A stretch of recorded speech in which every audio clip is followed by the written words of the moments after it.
Welcome to Mastering Agility. If you want to listen to authentic conversations with the most inspiring guests, find like-minded people in the Mastering Agility Discord community, or both online and face-to-face events, this is the platform for you. Grab a drink, sit back, and join professional Scrum trainers Sander Dorr, Jim Sammons, and their guests in an all-new episode. Becky Flint, thank you so much for joining us. You are the CEO of Dragonboat. It sounds very interesting. What is Dragonboat? What does Dragonboat do? All right. Well, nice meeting you, Sander and Jim. Dragonboat, if you're familiar with that, it's a very long boat. A lot of people on it, and then with a dragon head.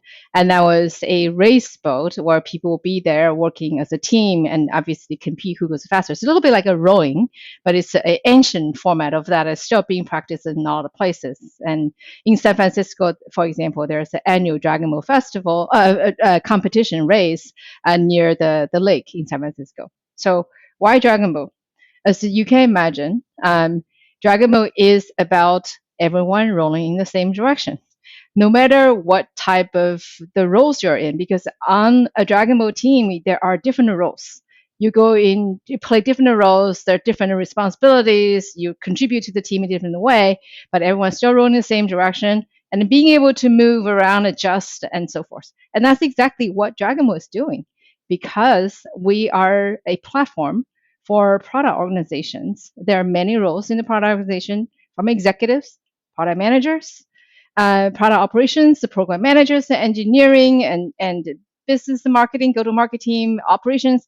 They all have to interact together to strategize on what to build, to get feedback and ideate on how the product should look like, and then obviously building it and bringing to the market.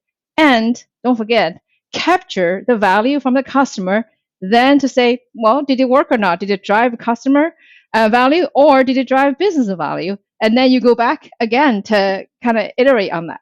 So interesting story about why Dragonboat. I was my previous company, before I started a company here, was a startup in Portugal. And I was explaining to the CEO and the founder why it is so important to have a strategic planning and looking at the company and the product roadmap holistically.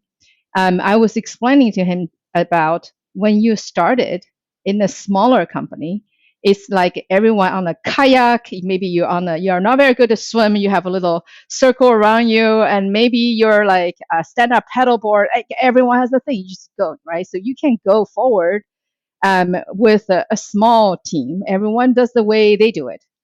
But once you have, hundreds of people, you can't. And everyone different speed. Imagine you get onto the ocean and then the waves coming and then the different things are moving. You just cannot move like that. And that's where you really have to think differently. And you can actually be fast, not being slow because everyone does their own thing. Nice. I like that. Now, part of it was where you mentioned value. You got referred to us by Radhika Dutt. And with Radhika, we had a very nice discussion on what she views as a product. A product, it's the same discussion that we have with our clients and with our students. Like, what is a product? And the same goes for value. How, in your scenario, your company, would you describe value? How do you define value? Yeah. So I think a product and the value, clearly they're related. A product hopefully will create value. Otherwise, at least the product was created with the intent to create value. And if the value wasn't delivered, it's not because the product wasn't intended for. It's the hypothesis was not right or execution wasn't right. So let's talk about, there's something, I think people a lot of time talk about a product and the value and the project and the goals and the metrics in a very interesting kind of mixed up together concept. So I want to just call out slightly differently how we see it. Everything that anyone uses is a product. This podcast clearly is a product, right? And we ship a feature is a product, and even you have internal process is a product because everyone's using it to drive some sort of value. So what is the value? podcast could be educating people, right? A feature could help with, like a Dragonboat can give you visibility and align you strategically.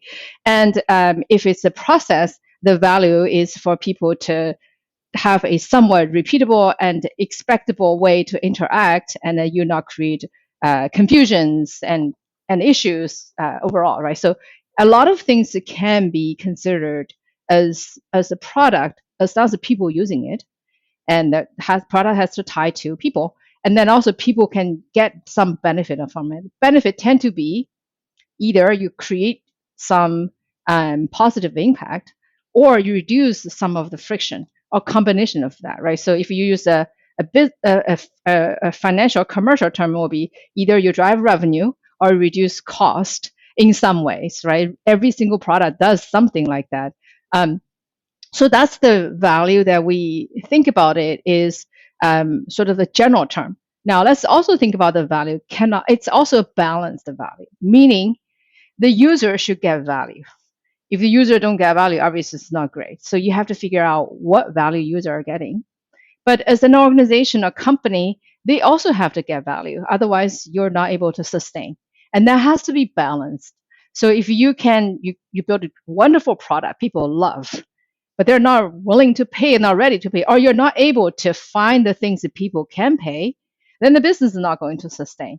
So you have to balance that, sort of what your end users value they're getting, and what is the value the company or the producer of the value, the product will be getting, so that you can have a longer term sustained operations. Now, obviously, I'm not talking about the company value, other value, because that's a little bit different. So I'm going to put that out of sight. But I also want to talk a little bit about product and the work and the project, because there is something sometimes not very clear for people how that is defined. And the way I see about that is work is work. When it's done, it's done. And hopefully work create product. But sometimes when the work wasn't defined very well, it didn't quite create a product, right? It's effort to create something. Now, so if you think about work, it's actually a cost, right? It's a cost. It's not a benefit. Now, products are different. Product is an asset. So in a financial term, if you buy, so what is the asset? Asset is something that produces value continuously. If you have a house, you're living in there, that's a cost. If you have a house and then you rent it out, then it's an asset that produces income for you. So product is the same, where a product should be an asset that produces value for the user, and then hopefully company can capture the value from that. Now, if you have just work, everything people talk about work all the time, but the work's not tied to products. No clear link from work to the value the user get and to the value the company can capture. That's a cost. It's interesting because these are perspectives that I rarely see any organization or teams truly think about and contemplate. Like, what is the value that we're trying to deliver, and then what way do we deliver that? Jem, I see you nodding very specifically. This sounds familiar to you too.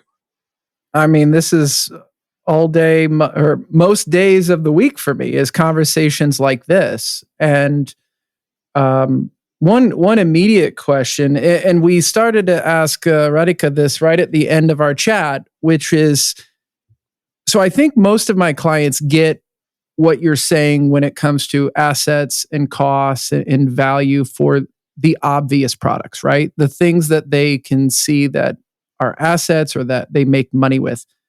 What are your thoughts on internal products that are, they're clearly products by your definition and all that. There's clearly work that goes into them. There's clearly projects that are done against them.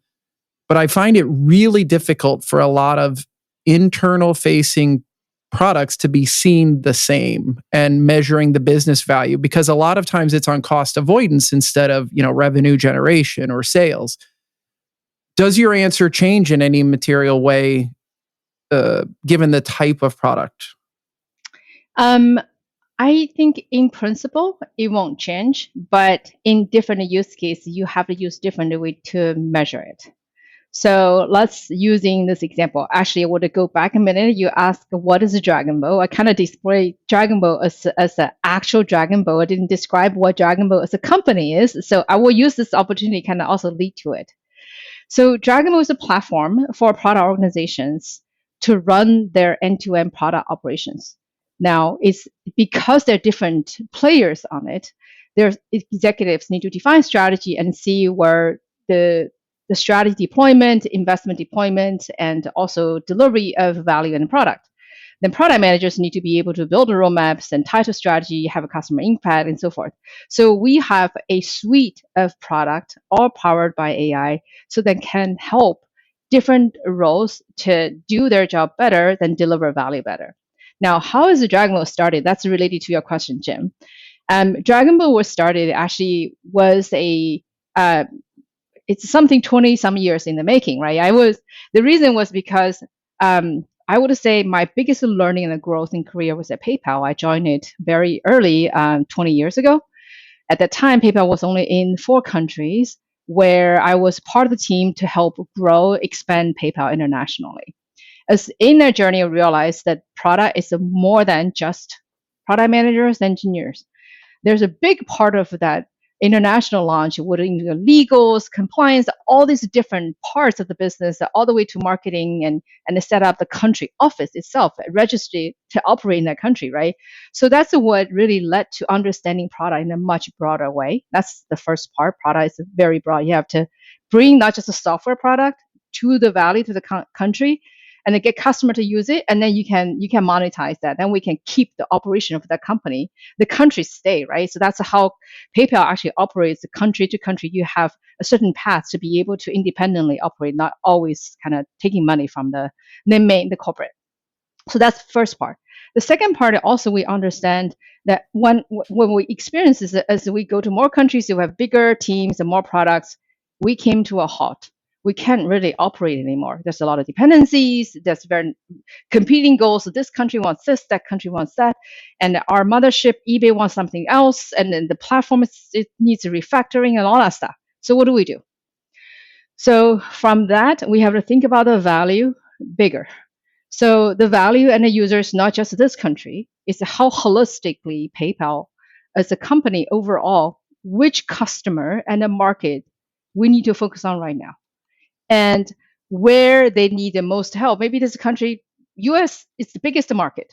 If we do something in US, we get most money. But that means you will have no innovation and growth in other places. You will never be there. Actually, eBay was actually the biggest market, almost 90% of revenue coming from there. So if we just stay there, we all know what's going to happen, right? So that's where you have to take a broader view to think about the value and the customer. And because of that, we don't really have a way to do it. So I had to build internal tools. That coming to your question, internal tools. Why internal tool? Because we literally could not operate. So this internal tool does 2 things. Thing number 1, I'm talking about a value. Thing number 1, we can operate faster so that we save money, right? The cost reduction. So there has to come out a way to say how faster we can plan, and how faster we can identify problems, and how fast we can adjust. That is called agility. It's called a strategic agility, right? That's right there. The second part, people may or may not understand, is this. When you move faster, when you have a strategic agility, that also bring your product to the market faster. That means you also have more revenue just for more time on the market. Not only that, you also reduce your opportunity cost on the market tremendously. Because if someone uses one product, then they are not going to use another, hopefully, right? Your product is good enough. And then if you go to market later, that market share get taken by someone else. You literally have a much less TAM if you go to market slower. So the internal tool has to come out with, as a good product management practice, to say, what is the purpose of this tool? How does it impact the business? We can't think about just the user, right? User eventually to business. Then we have to think about, if it's a cost, what cost? You're going to do something faster? You're going to, reduce the errors or reduce the mistake? And or if sometimes the internal to do fraud capture, then there's a business impact as a result of faster and cheaper and less error. So you have to count both so that you can actually drive for the sponsors and also measure your own success. If you say, okay, I make people faster, but then what? If the other part didn't happen, it didn't really matter, right? It's a speed without direction. That's not a velocity, right? I like that, but it does require that people building the internal tool are actually empowered to look into these kind of things. And I still, especially in larger organizations, see that people are not empowered to make these decisions, and they just have to follow what the hierarchy is telling them to do. So how do you deal with that? How do you approach that? And how do you create an environment where you actually have these thriving, empowered teams that can make these kind of decisions? Mastering Agility only partners with organizations aligned with our values, and that's exactly why we're excited to work with our sponsor, Scrum Match. Scrum Match is a recruiting platform created for and run by true Scrum Masters and product owners. On Scrum Match, true Scrum Masters and product owners get hired by companies serious about creating more value faster using professional Scrum and product ownership. Right now, they're hiring for a client with exciting Scrum Master vacancies in Paris and Lyon, France. In this role, you'll coach cross-functional teams to deliver cutting-edge digital products, leveraging Agile, data analytics, AI, and lean UX. Enjoy a hybrid work model, a competitive salary, and the opportunity to thrive in a collaborative, innovative environment. Are you interested? Sign up on Scrum Match and sprint toward your dream job on scrummatch.com. Yeah, so you asked a couple of really good questions. For example, I will go back to the PayPal example, right? And because we're running into all those challenges, so I propose to say we need a tool. We need a tool so that we can plan better, we have better visibility, we can make adjustment faster. And that problem, everyone can see it, right? So you speak a problem and everyone can understand, right? So that's a good product management. But I was lucky because when I proposed this, the management can see there's a clear business dollar associated to it, because we were able to ship 4 countries. Now we can ship like 0.5 countries. And that clearly we're losing money on the market, not just the cost. Because the cost, it's not a good justification for internal tools. Why? It's not like you're going to lay off a bunch of people because you can save cost, right? So what? Like the next part, the so what is more important. So if they can plan faster, then what? So that is very important. That's how CFO talks, how strategic leaders talk, right? So when I propose this, when we discuss is to say, if we do this, we can ship, maybe we cannot go back to ship 4 countries a year. Maybe we can ship 2. What does it mean to our business? So then I was able to get a small team to build an internal tool and improve from there and later. But then there's also very important is that we cannot fall in love with our product. We have to only fall in love with our problem, right? As we start build a tool, more features coming and other things come in, I say, well, we're going to need more teams. And I need to be on this thing. Is this the right alternative? Is this the only alternative to build? So we had to go out looking for other solutions that may be cheaper. If it's something that require 1 person, 2 person, I think that's probably okay. If you need more than a team, 4 or 5 people, we're talking about millions a year. What kind of what kind of problem you solve is so unique, there's no vendor solving it? I would like to ask that question, right? It almost not. When you get a vendor, you get a tool, you do configurations, but still, instead of have a 5, 8, 10, 12 people team, this is empire building, right? You would maybe have a 2-person team. You still have to do configuration, all that stuff with a off-the-shelf tool, but you free up these people to actually building product. Like the so what part, right? It's that. So I think that's the part, like you said, if you're in the team building internal tools, you still have to think strategically and critically to say, I'm building this tool. What does this help? If you say, make people work faster and save time, and you would also ask yourself, so then what would they do? Mm-hmm. So you have to ask that, what is the benefit you get other than people have less time and less busy and less frustration? It's a good thing, but you still have to say, how do I justify the cost of me and my team Because if not, you're gonna one day this role is not gonna be there, right? So you have to ask yourself critically all the time to say, does it make sense that we continue to build this? What can I help our customers who are using our tool to better utilize the benefit they're getting so that they can create other value to the customers, to the business. So then your value actually tied to business versus tied to something fuzzier. And in today's world, it's become harder and harder to, I don't want to use the word to justify, but it is to justify. Yeah, I get that. Now, would you consider like because I really, really love that you're mentioning here that we got to fall in love with the problem and not with the product. Because again, this is something that, in my opinion, many organizations lack. I'm not here to judge or to make opinions, but this is something that I recognize.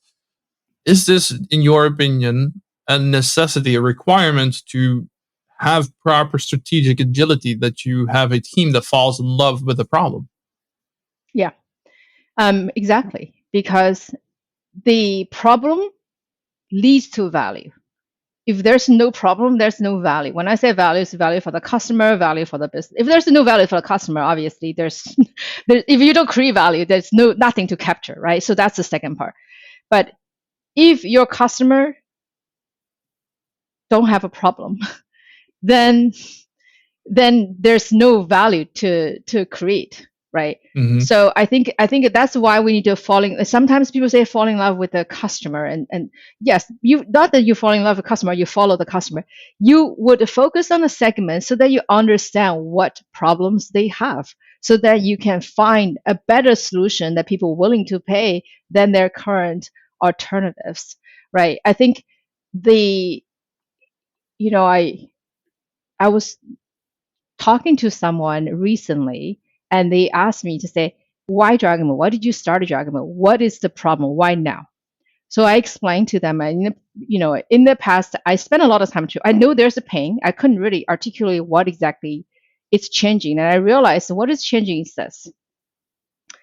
When I was at PayPal 20 years ago, that when I solved this problem at PayPal, later on I saw a lot of other companies having the problem. And when I was there, I built a different process and toolings. Ultimately, started Dragonboat.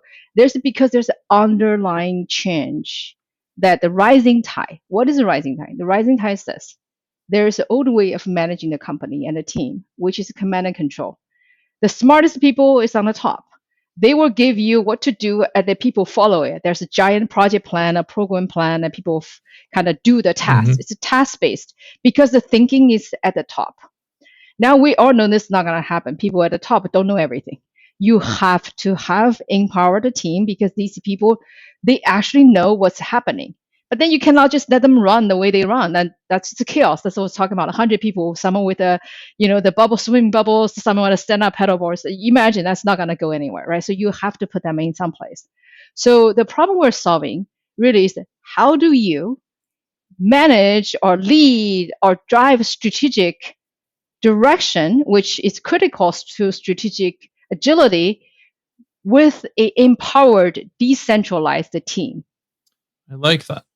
Because these two things don't work well together natively. You have to find a way, and that's the problem we solve, because we found a way. Now, what if your customers are like, yeah, but we don't have a problem? While you might figure something that's innovative to their solution, or to their environment, to innovate the product itself. How do you deal with it then? Right. So sometimes it's true people don't have a problem. Sometimes they don't know. Right. So that's our job, to help them to help to identify, do they really have a problem, or is it because they don't know? And especially in B2B, and I think, as Jim and Sandra, you were talking to customers, sometimes they don't know they have a problem. They think that's normal, or just how weight of life is, until you put something in front of them. They're like, oh, I didn't know this can be solved. It's not that people don't, all the inconvenience, all the struggles is a symptom of a problem. They just don't know maybe how bad that is, could be impacting them, or maybe they don't know there's actually easy solutions. So when we, for example, launch Dragonboat to people, or when I first launched the internal solution at PayPal, people say, oh, wow, I never know that could be solved like that, and I don't have to do anything. Like, you don't know what you don't know, right? So, but when you put an iPhone in front of people, it's a very but people would never go ask for it. They don't think I have a phone problem. My phone works fine. Why do I need this? When you put it in front of them, it's that, right? So there is something of understanding the need and then putting the solution in front of them. They actually can understand, solve that solution, the problem. So, Becky, I'm curious. I was looking at your website a little bit ago, and I see that you've got a lot of integrations out there. Because I see most of my clients, probably all of them, would admit they have a problem in this space, and the biggest problem is the built-in tools to most of the major work management platforms or project management platforms. Because I really like your delineation between product, outcomes, and work. And I saw Sunder smile when you said, velocity without direction, or because we talk speed without direction. It's not so speed without direction is not velocity. Yes, and that's something we both say all the time, right? Like, we don't want to help you just get faster at doing the wrong things. right. What would be your proudest moment as like from a Dragonboat perspective? Like, if you walked into a big corporation's headquarters and we're walking through the halls, like, what would you see or hear from your client that would just make you like a proud parent of Dragonboat? There are many cases for that, but one of the key things maybe would highlight is actual example. One of our customers, a major bank, they try to launch a product, like a true product. In the bank, when you launch a product, like, it's a very large effort. It's almost like, oh, I'm going to launch a 7-year mortgage product. That's a very big product, right? That's not the actual product. I'm just using an example. So when you launch a product like that, it's very big. There is the digital product itself, right? The users, the admins, the operations, all the other people have to use that. There's also underlying infrastructure to interact with and stuff. So it is a very, very large product. And there are 35 epics. If obviously there's a work management tool. 35 epics is very big. On the launch day, they have 500 people on it from different teams. So you can imagine how big and complex it is. They launched in 9 months. And how was Dragonboat like a part of that? Because there are certain things humanly not possible to do, but machine can do really well. And that's why we call it an AI-enabled platform, meaning it's just same thing as, when you have these agile teams, they work in their own way, but there are times you have come together, things keep changing, there's dependencies, their scope changes, and so forth. So you can see that in real time, you get alerted in real time, you understand the dependencies, so that if you need to adjust something, then you can. So a lot of people, when they use Dragonboat, especially our portfolio visibility product, they plug in us into their work management tool, and they're like, oh my God, this seems to be going on for 2 years. I didn't even know we're working on it. 30% of stuff we're working on. So these kind of real-time visibility tied to different elements of your portfolio allows you to make decisions so quickly. You can course correct and adjust. So we talk about, everyone knows the lean startup. Everyone knows MVP. But how do you do MVP, a product that scale? You can't just guess. It's not a product you can launch it by one Scrum team, right? There's a lot of legal compliance and other challenges, like real requirements involved. That's why you need a platform, tie things together. You have real-time visibility, you can make adjustments, give you alerts and so forth, so that we call it AI project manager, right? So that you can the human power is to solve problem, not finding problem or get blindsided by a problem. That's how we launched it. Help them to launch so quickly, right? That's $1 million just cost saved. But cost doesn't mean anything. Not like I'm Lego the engineers, right? But these people, by working on the most important thing and then put this product to the market, you can reinvest these capacities to improve other products, and it could work on other new innovations, tech debt, bug fixes, all that are driving business value versus adding more not critical scope in the phase one, right? So that's the first part. And then you put the product to market more than a year and a half faster.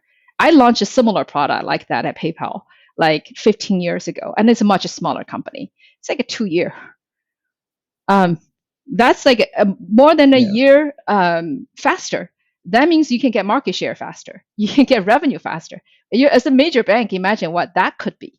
So, obviously that's the example at a very large institution, but companies large and small all experience a similar thing because there are certain things AI, machine, and software can do really well. And then as give you the visibility and alert and the risk and forecast. So then the people can solve real problems, to strategize things, to adjust things, right? We can't strategize without data. If you get data in the speed of paper mail versus instant, that is an impact on agility, right? Assume you're going the right direction. But data also tell you whether you go the right direction as well. So either way, you need the visibility, you need the data, and the faster you can get it, the higher the quality you can get it. That's the speed and quality of decision making correlate to that as well. Speaking of direction and decision making, you as the CEO of a company, you're there to make decisions on the direction of the company, right? And this is something that I see a lot of people struggle with as well. Like, how do you? To what degree are you involved as a CEO with a product? To what degree do your teams, the Dragonboat teams, listen to you as a CEO when it comes to the decisions on the product? I know that this is something that a lot of people struggle with, a lot of people building these teams. So how do you deal with that within Dragonboat? Very good question. And this is actually not that different. If you think about if you were, let's say you were ICPM, become a director and a VP and so forth, right? It's very similar, except as a CEO now you have a lot of other implications and financials and everything else. But it's a similar journey in terms of product leadership. When you are the single PM, you make all the calls and so forth, you have all the context. Once you start to have teams, the more important thing is you gave people the context. You also have, there's the decision matrix. I'm not sure you heard of that. There's something like you have the how critical it is and how relevant the experience is. Right? It's very similar. That's sort of the framework we use to make decisions as well, to understand, okay, it's also individually related, right? So if this person has enough experience, done that in the past in a similar area, and if this thing is not extremely critical to the company, then you can have a very high degree of confidence to delegate to this person, right? They have almost a full autonomy on that. But if something is very, very important, very critical, you even with someone who's very experienced in that, you still need to keep an eye on it to make sure we don't make a critical mistake. But the opposite is true, right? So the first part is to think about the task maturity, or the sort of the assignment maturity of the individual, and the criticality of the task or assignment itself. So that's the first part. The second part is then, as a company, and hopefully we'll always scale, right? So then you have to figure out what you are going to give to the next level person first. So then you're going to create this sort of the ring of influence, right? As you hire people on the next level, these people need to be able to take a part of your knowledge and fuse with their specialties, regardless of marketing or others. They can grow. Same thing for product and design as well. Bring the context and the vision that as a founder and CEO have, and then you have to give part of that to them, and they can fuse from there as well. Both Jim and I are experienced consultants and trainers. Therefore, we know how important it is for organizations to have the fundamentals in place before delivering high-value products. And this starts with understanding the theory behind whatever framework, method, or process organizations apply. And this is where Xebia comes in. Xebia is a pioneering software engineering and IT consultancy company, transforming and executing at the intersection of domain and technology to create digital leaders for our people, clients, partners, and communities. As a gift for our Mastering Agility audience, they provided us with a discount code MA10 when signing up for their open enrollment classes to get 10% off. Go to xebia.com/academy to find the entire curriculum of courses. That is Xebia, xebia.com/academy to find all their courses. I like that. In the meanwhile, I'm also looking at the chat, and there's a good comment coming from Kiyosuke. If I pronounce the name correctly, like, data depends on the narrative of your company, and even if the data is crystal clear, with the wrong narrative and data and manipulation, you can still go in the wrong direction. Now, that kind of aligns to what we were just discussing with your position as a CEO as well. Like, how do you know for sure that the data that you're presented with is actually the right data? So how do you know as a CEO whether you're making the right decision? Right. So it's interesting. Radhika and I actually talk about this a couple of times now. You can use data to tell any story. It's the exactly opposite possible as well, because data needs a context. Without a context, it won't tell you anything.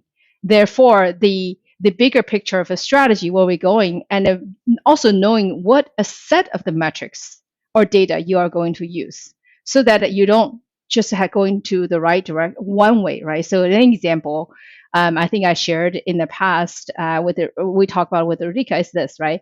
If you want to drive conversion, then you can make the volume so small you decline almost everything.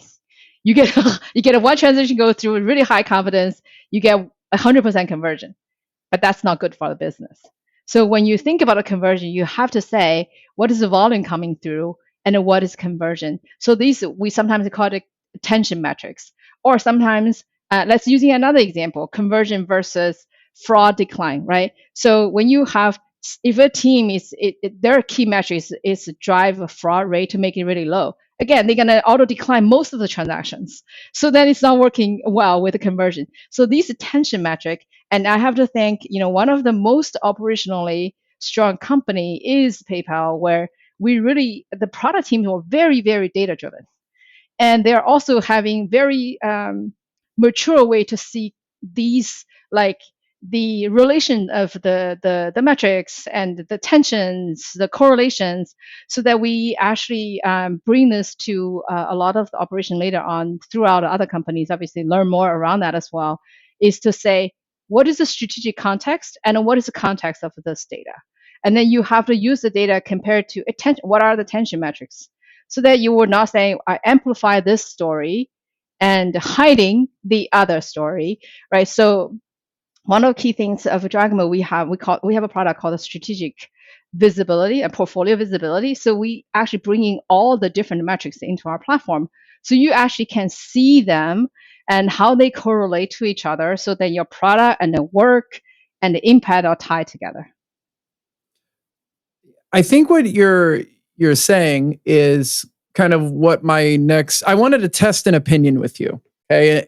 And this answer is a good segue, which is my opinion is, and please, if you disagree, if I'm off base, I can take it out. I got a thick skin. No worries, go for it. I feel that my clients have more data than ever before in their history available to them at their fingertips on every computer in the company. Yes. But they still tell me, Jim, I don't have any data to steer by. I don't know how to make this decision. I don't know how this is going, whatever. So one of the things they ask me a lot is, can you go work with the teams and the leaders and the PMO and all this to improve the dashboard, add metrics, or are we measuring the right things? And one of the mismatches that I see in my client work is three people can look at the same dashboard and have very different things they want of it, which is, I'm sure we could all agree that that's going to happen, right? Like we could all do that with Netflix right now. But those three of those buckets, and they're not the only three, are some people look at a dashboard and they want to know how to feel. They want to know, like, should I be nervous? Should I be happy? Should I be scared of a certain thing and happy about another thing? Other people want a dashboard or some sort of visual or metrics to tell them what to do. Like they want it to help them make a decision, whatever.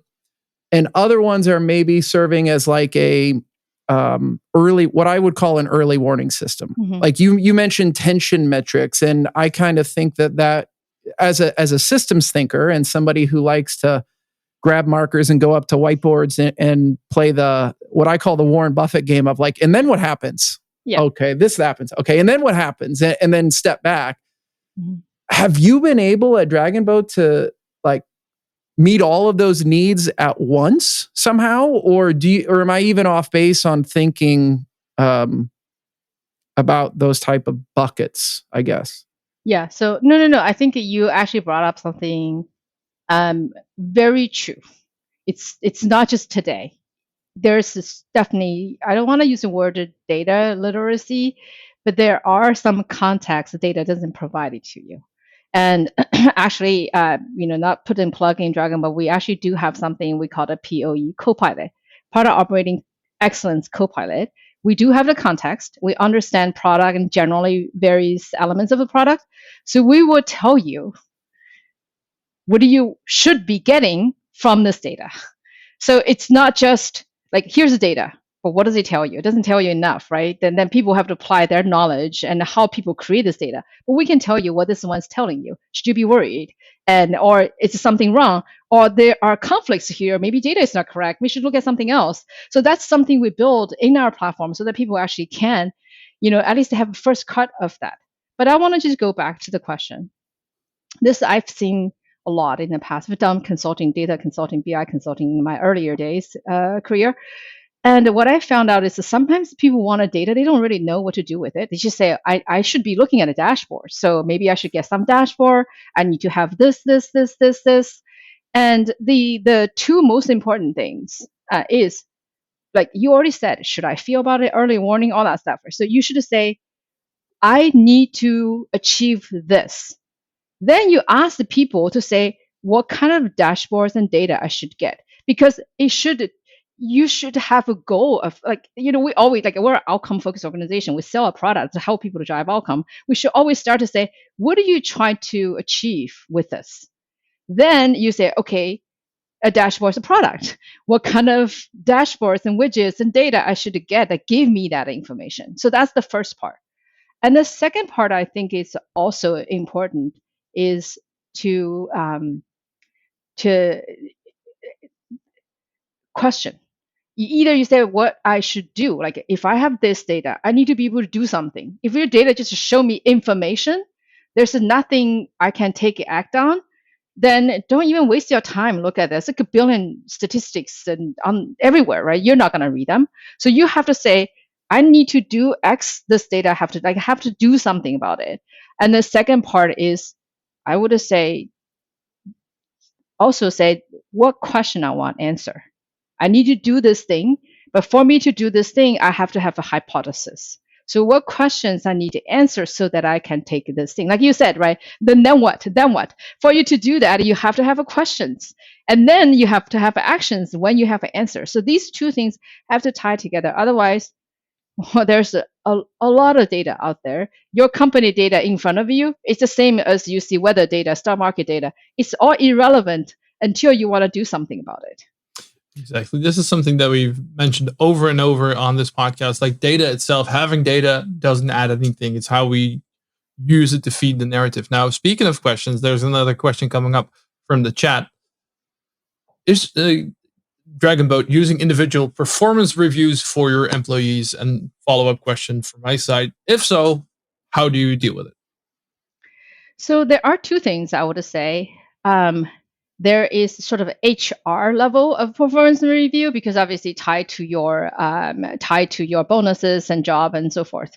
So that's a higher level metrics we have. So every function we actually define what are the goals, what are metrics, and then we try to be very thoughtful to think about that. Are there attention metrics that we do, or is it driving different behavior, right? In the end, so you don't want to put that level, individual level metrics into a tool like us, because we're not an HR tool. However, we do have a higher level metrics that is related to business and of our customer, as most of good product would be. So think about this. At some point, there's a conversion, right? There's no, at this point, it's cut off. So there's a conversion of individual performance related metrics to a function, engineer QA related metrics, and then become a business metric. So there is a movement. So the very level, individual level, we don't track because we're not an HR tool. But at the function level, there are multiple teams will do the product and or work will drive them. It's going to be part of the operating metrics that we track. So that's how we do it. And then we're also using Dragonboat. We recommend our customer doing the same, which is you track your product related metrics that should always tie to customer and or business related. But then that's how your roadmap feed into it. That's your work feeding your roadmap and so forth, connect things together. I really like this. Jim, what are your thoughts? No, I mean, I really like it a lot. So I think what I'm hearing is I'm not totally bad at what I do, and you see a lot of the same challenges I see with data and dashboards. One thing I like about your website and what you've said is you've mentioned two of my favorite words quite often, which is value and strategy. One of the things I'm doing right now is helping two different clients take their OKRs, their 2025 OKRs, and create some visualizations to kind of answer all of those buckets. Like, how are we doing? What are some early warning things? And how should you feel as an individual, as a leadership team, et cetera? But I don't think OKRs are synonymous with strategy. And I am skeptical of any tool, not just your tool, Becky, I promise, that says we can translate strategy and put it on a dashboard. Because what I think I just heard you say, and I'd love to hear your thoughts about like how any tool can take strategy and put it on a dashboard. But what I think is if people know the questions to ask that will inform how their strategy is going, then Dragonboat can, or other tools can help them visualize their strategy. But we talk about AI on this podcast a lot, and I have my opinions on it. We all do. But one thing I hope is if you think about the old days of Microsoft Clippy, where it says it looks like you're trying to write a resume. I would love it if I could log into a tool in the future and it says, it looks like you're focused on this OKR. These things happened last week. Would you like me to show you details about it? I'm like, I don't think that's rocket science, but I also know it's still early days. So help the audience and me understand like this connection between something as nebulous as strategy, which is hard for a lot of people to define, and your tool. Yeah. So two things. Number one, we don't do the thinking for you. We tell you what's happening.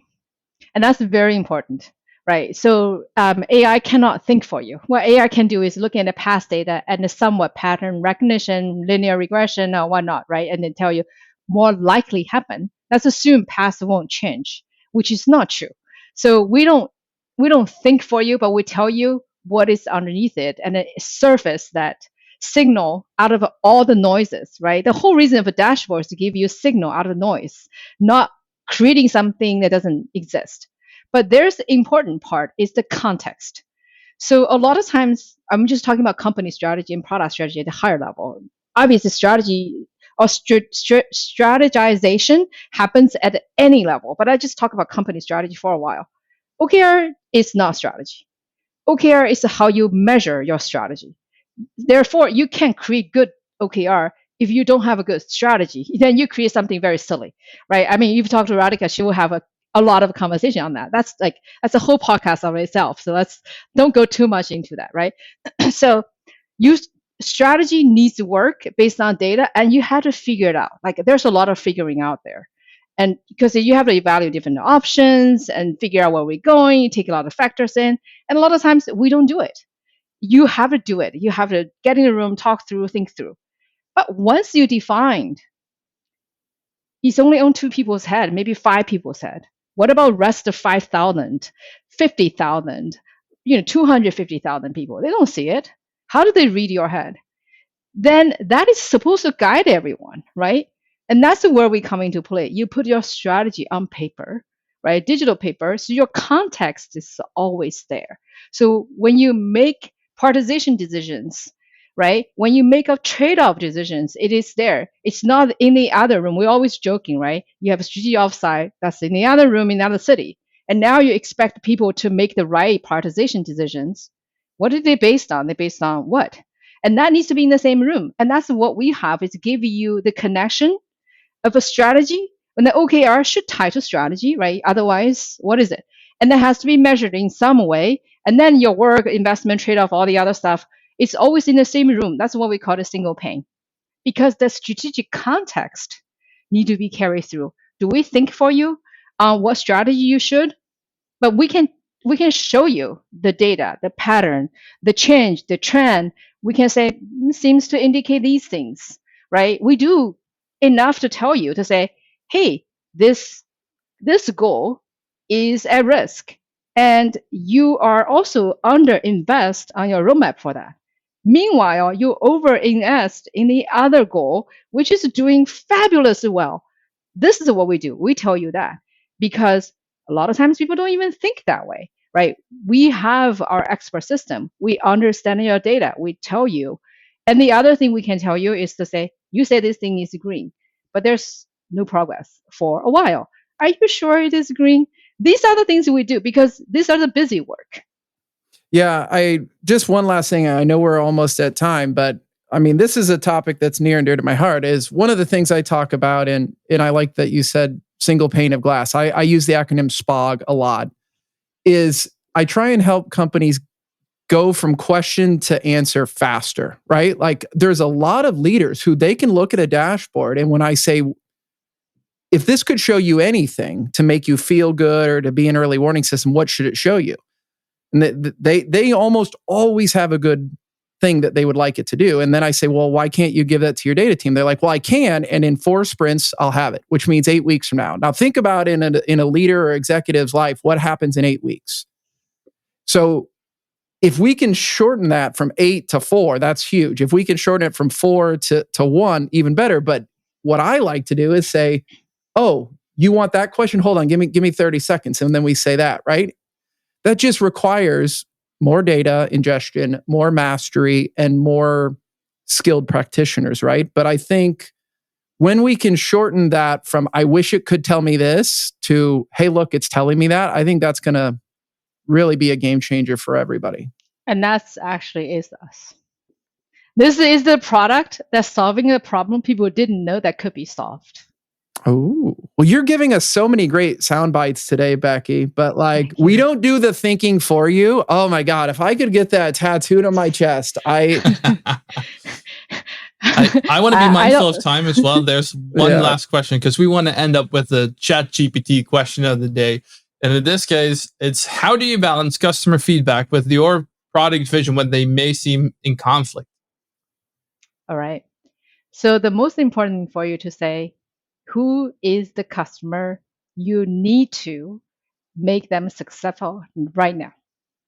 If you don't know which customer, which segment of a customer that needs your help right now, feedback doesn't matter. You have infinite feedback from infinite number of customers. Some need help now. Some are not even good customer. Some are fine. So you can't look at the feedback without understanding the customer and timing. I love that answer. I think that's a perfect closure to this episode. I wholeheartedly second what Jim just mentioned. Like, there's so many good sound bites in here. There's so much useful practical advice here. We really appreciate you being here. We appreciate the audience for bringing in their insights, their questions. We really enjoyed this one, Becky. Thank you so much. Cool. It's a pleasure to be here, and thank you for inviting me. And if you guys want to reach out, I'm on LinkedIn, and obviously in Dragonboat we have a lot of good stuff. And one of the things I want to add last is we actually run something called the responsive product portfolio management training, and it's just intro, not a big part, but as you can imagine, responsive and agility. It's the same concept. We purposely not using agility or agile because there are connotations in some other ways. So we call it how you can respond to the environment fast. So feel free to reach out. Love it. We definitely will. We'll make sure to include that in the show notes as well. Again, cool. Thank you so much. Thank you. Thank you. Have a great weekend. You too. You too. That is all for today. Thank you for listening. If you liked this episode, let us know by hitting that like button. Share it with friends and colleagues, sharing a message on LinkedIn, joining our warm and welcoming Discord community, or attend recordings as a virtual audience. You can find all the relevant links in the show notes. We hope you'll tune back in for the next episode of the Mastering Agility podcast.